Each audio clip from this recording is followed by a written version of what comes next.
Welcome to Family Gamer TV.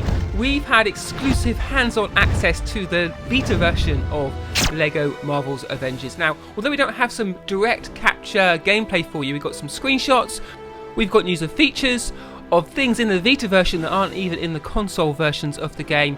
But more than that, we've got our own hands-on impressions of how the game felt to play. So let's dig in.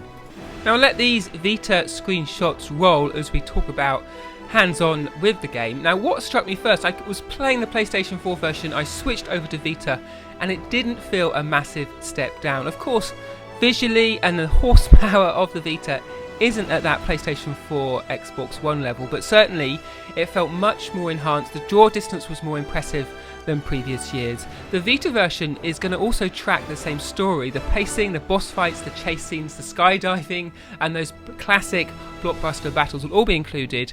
And the portion I played, which was exploring Manhattan in that New York open world area, felt really impressive. And it was that open world, the sense of just being able to roam wherever you want on that Vita handheld, that I was most impressed with.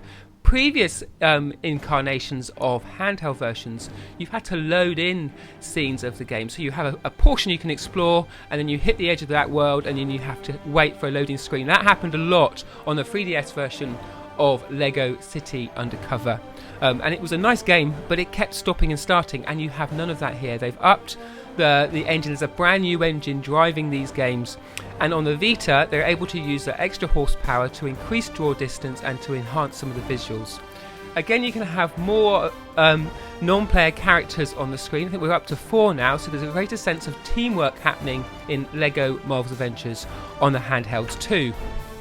But more than just matching the consoles, there's some really nice unique aspects of the Vita and 3DS handheld version of LEGO Marvel's Avengers that gives you a reason to play it and buy it, even if you've got the console game already. First off, there are some 15 exclusive challenges on the Vita and 3DS, and that is a signifier of how, although the worlds and environments are the same, how you play through them and the challenges in them are different, so they complement and enhance in some ways what you've got in that console game.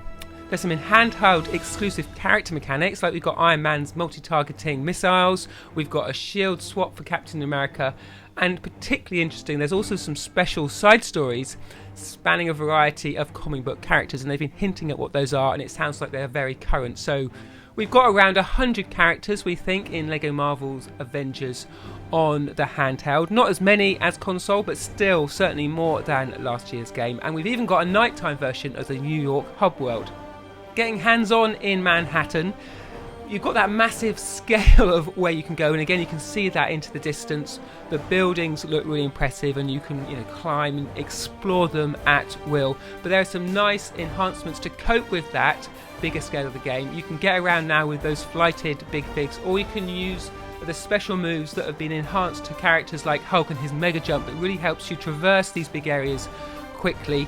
I think the level of detail has been increased as well, alongside that draw distance, and in general it ran really smoothly. I was impressed. There were some moments where there was a lot happening on the screen and there's some slight slowdown, but I was of course playing a preview build that will be further polished before the game is released.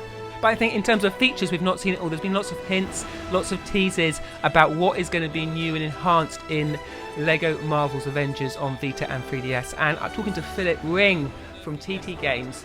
He was hinting at some groundbreaking stuff. The 3DS and the Vita, we're actually doing something very special for it. There's some very cool innovation. Once again, we're really pushing the tech. So we're actually not showing that here because we want to show it out later today and actually go, this is why people need to get excited about the handheld. This is something we've never done in a LEGO game before for the handheld experience. Now what that means in detail, I don't know. We've seen them use the gyroscopes in LEGO City Undercover to look around the different areas, and I think that that wouldn't be seen as a groundbreaking feature.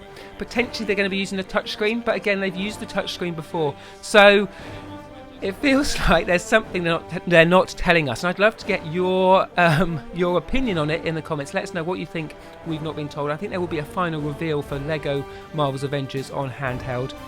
I think one area we're unlikely to see come across to the handheld is the recently announced DLC that's exclusive for PlayStation 3, PlayStation 4, and a timed exclusive for Ant-Man and for Captain America Civil War. Previous games haven't seen that DLC come across, so I think it's unlikely for us to see it in this instance too. If we did see it, of course it would only be on Vita, because the game would be a PlayStation exclusive. Another feature ruled out is the cooperative multiplayer version. I think we haven't seen that since Lego Batman 3. The company line is that this is a feature that just isn't that popular with fans of the game. It isn't a feature that is used that often. For me and my family, I'm always looking for those ways to play differently and to team up with my kids. And certainly if it was a download share version on 3DS that I could then jump in and play alongside my sons, that would be something that we would use. And I think most families would appreciate that multiplayer option, but certainly they've only got a limited amount of resource and they have to spend it where they think it's going to get the most results. So there you go, that's our detailed hands-on with Lego Marvel's Avengers on the Vita. As I say, I was impressed. I'd be interested to see how it compares on the 3DS. And they do develop both these games separately, so they will play to the strengths of both those two systems.